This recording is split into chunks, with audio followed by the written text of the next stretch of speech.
Greetings and welcome to I Care Leadership Live. This is the podcast for I Care leaders who want to level up their leadership, create better cultures, and improve the financial results of their clinics. Now, let's join the show. Hey everybody, we are back with another edition of Tales from the Trenches. And today's story is about an uncomfortable situation for everyone, which is when allegations of sexual harassment come up. This is something that I have dealt with countless times in my career. Some of the time it is something you just can't verify. Sometimes it is a valid allegation, and you need to be able to figure out which it is, because there's so many elements to this. It's about protecting the employee that's making the allegation. It's about protecting the person that is having the allegations directed at them. It's about protecting the clinic, making sure that, you do your due diligence and that you build trust throughout the process, that everyone involved believes that you are doing things the right way. Even if an employee is being accused of harassment, we want them to believe that we're doing things the right way. We want them to have faith that this is being conducted fairly. And even if they disagree with the outcome, we can still take measures to help them see that we are doing what we are supposed to do as an employer. And we certainly want to make sure that the person raising the complaint sees that. We want to make sure that any ancillary people involved, witnesses, character witness, event witness, things like that, and even people that are not associated with the allegation, we want them to realize that we take this seriously, because they'll find out. This will get out. And if you sweep it under the rug, that will get out. If you attack it head on, that will get out. If you are overly aggressive and bull in a china shop, that will get out too, that you're just being ham-fisted and roughshod. And so being delicate but accurate, swift but diligent is really important. So I'm thinking of a specific situation here, but like I said, there's countless of them. I had an employee that came to someone on my team with this allegation. And what happened in this situation was the employee, the complainant, went to someone that she trusted. And she could have gone to a lot of other people, but she picked someone that she trusted. And this is important because it highlights the importance of creating trust. If you have an HR person, a lot of times that person is immediately imbued with trust because they're HR. You assume that they're going to be impartial, or that they have some authority, that they have the ear of the leader, and that they understand employee labor laws, that they understand employee experience, and that they have empathy and all that stuff. But beyond that, they need to know, the employee bringing an issue needs to know that whoever they're bringing it to is going to do something. And that is only built with trust, FaceTime, conversations. That's the best way to build that. And in this particular case, the HR representative that they went to, the person complaining went to, was someone that had built some of a relationship with this person, maybe more than me, just because of time. And so have trust. Be building trust. Maybe you don't have HR, but you can still build trust with your staff through conversations, through checkpoints, one-on-ones, appreciation, things like that. Next, it was really important to get a detailed complaint from the person. What happened? When did it start? Who was there? Where did the events take place? What exactly did they say and do in explicit terms? Where were they standing? What did they say? What did they mean? What did you think they meant? All that stuff is important to establish from the beginning, because what you don't want to have to do is realize that when you went back to that person that you had some fact wrong, or you had missed something that was kind of important and it had led you down a wrong path because you didn't have the information. So you want to get as much information as possible. And I would write it down. I personally do not like to have complainants write a statement in all cases. Sometimes I will. If I feel like I'm just not getting clarity from them, then I will say, hey, can you just write down what happened? Because I feel like I need to pin them down. If I feel like I need to pin them down, then I will do that. But the problem with having someone write a statement sometimes is people have different skills with writing. Sometimes they skip details when they're writing. Sometimes they forget things. Sometimes they're just not comfortable putting it in writing because they would rather just tell you verbally. And I've been in situations where I was asked to get very detailed statements from people, and it's just... It just is not effective, in my opinion, to make someone hash every detail in a statement. I don't like it. I don't think that's the right way to go. But you should write down what you're being told. And you should read back the major points about where, when, who, what, and all that stuff. Make sure you have it correctly. And that's part of your investigation file. Because at the end of the day, you're the one making the decision. And you're going to be making it based on what you were told. And you want to get those facts right. But you have to act based on what you were told, not based on necessarily what was just written. And so if you were told it, you know it. And so get those facts. And if you want to have them write something, that's fine. But it's really the verbal complaint that you need to get. And in this situation, we were able to do that. And a lot of times when someone has a complaint, they want to know, well, who's going to find out? Or how are you going to deal with this? And the best is when that person is like, look, I just wanted to stop. I don't care what you have to do. That's when you know this is serious. This is a serious situation. Sometimes people will say, well, I don't want anyone to know. Don't do anything. I just wanted you to know. That's the worst situation because it makes you wonder, well, how serious is it? If you don't want me to do anything, how serious is this? But at the same time, it can be very intimidating to make this kind of complaint.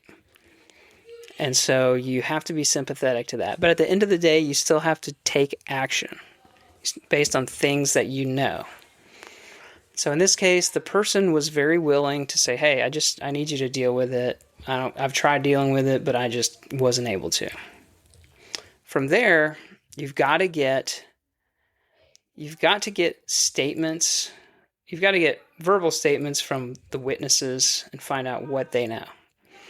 Sometimes your next step is to meet with the person that's accused before you talk to witnesses. That can be a good next step. If it's a serious allegation, then that is what I would do. I would talk to the person accused, and I probably would strongly consider suspending that person with pay, because you don't want that person around and whispering in people's ears and stuff like that. Now, in the modern era, they can be texting, calling, hey, what's going on? They can try to insert themselves into their coworkers' heads and try to let people know, hey, so-and-so's making an allegation against me. Or I don't know what's going on, but I just got suspended, and start trying to intimidate people and all that. And that's why you need to, all throughout this whole process, you need to be letting people know that, confidentiality is important, and don't talk about this, and don't try to figure out who said what, and don't do it.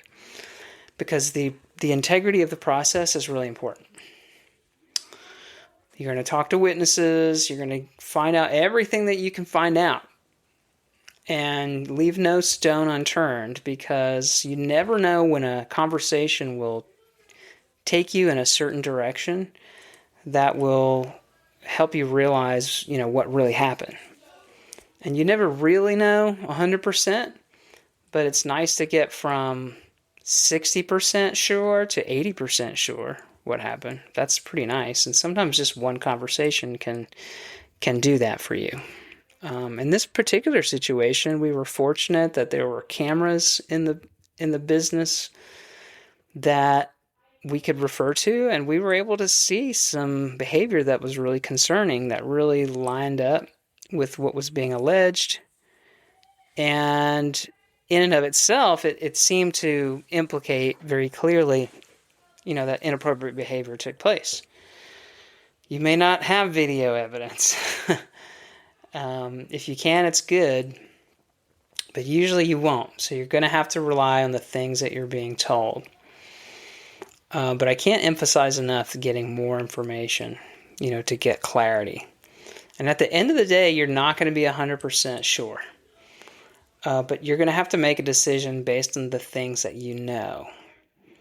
And you can include things maybe that you've been told in the past, things that you've been told by witnesses, things the complainant said, documentation that has come up with this person before. And at the end of the day, you're just going to have to make a decision. And sometimes what I imagine is, if everyone in your local community knew the things that you knew, would they be mad at your business if you let this person stay? How would they feel? What would the court of public opinion say? Another decision tool that I use is, what are our values here at this organization? Are we looking to just follow the law? Are we going to define harassment and look it up in the law and say, well, you did harassment or you didn't do harassment? Or are we going to follow maybe more of a values decision rubric and say, you know what, I don't know exactly what happened, but there was enough inappropriate things that I just don't want this person here, and I don't want to have that risk. That's a perfectly fair approach to take. The reality is, most people don't put themselves into situations where they could even come close to being alleged to have harassed someone. And so the fact that you have like some smoke involved is problematic. It's problematic. But at the same time, you never want to rush to judgment. So, in this situation that we've been talking about here, fortunately, there was so much clarity around the evidence that we made a confident decision to terminate the employee, and that's good. That we were lucky there that we had clarity. You don't always have that, and sometimes what you have to do is go back to the complainant and say, look, I can't definitively say what happened. I'm concerned about what you shared, and you have to kind of smooth that over with that person and let them know that you're still there, that you want to know if anything further happens, and you want to know if this person tries to retaliate against them, which is really bad, which we could terminate them for that as well. But we want to make sure that complainant knows that we're here for them, and even though maybe that person is still going to be around, that we want to know if anything additional happens. So this is where you really have to build trust, because they may not be getting the outcome that they're looking for and that they think is right. And you may, and maybe the person did what was alleged, but you just could not establish that. And those are unfortunate, but building that trust back is a key step. It's also important to make sure if someone was alleged to have done harassment and is going to be staying in the organization, they have to know that retaliation is not acceptable, that, talking to people to find out what happened or what was said is completely inappropriate also. And in fact, I look at that almost, just as bad or worse than the original harassment, because that person is trying to have a chilling effect on your ability to investigate all harassment in the future. And that person is trying to inhibit your administrative duty to find out what has gone on and what is going on. And that's a serious problem. So retaliation and all that stuff is not okay. So hopefully that's helpful. And this, in this case, we let the person go, but there's always a path forward. You're not always going to be totally confident. It helps to have someone who has been through it before. I am available to help. If you have these issues, that's one of the things that I do. So get someone that's had some experience if you can. Create documentation, and I think after the fact, document what took place and what you were told and how you handled it is important for your own. I would never give that type of file to an employee, but for your own files, I would do that. So this has been Tales from the Trenches here. We've been talking about harassment. Hopefully this was useful to you. We certainly didn't cover every single detail and every nuance, but if you find yourself in this situation, hopefully you feel a little bit more empowered to handle that. Well, that brings this episode of I Care Leadership Live to a conclusion. If you enjoyed this episode, please subscribe to the show on your podcast app and share it with someone who would value the content. I promise to bring you more guests and content to help make you a better I Care clinical leader. I also invite you to subscribe to my HR newsletter for I Care leaders. You can find information about that at seasoned-advice.com. Now go out there and lead with confidence.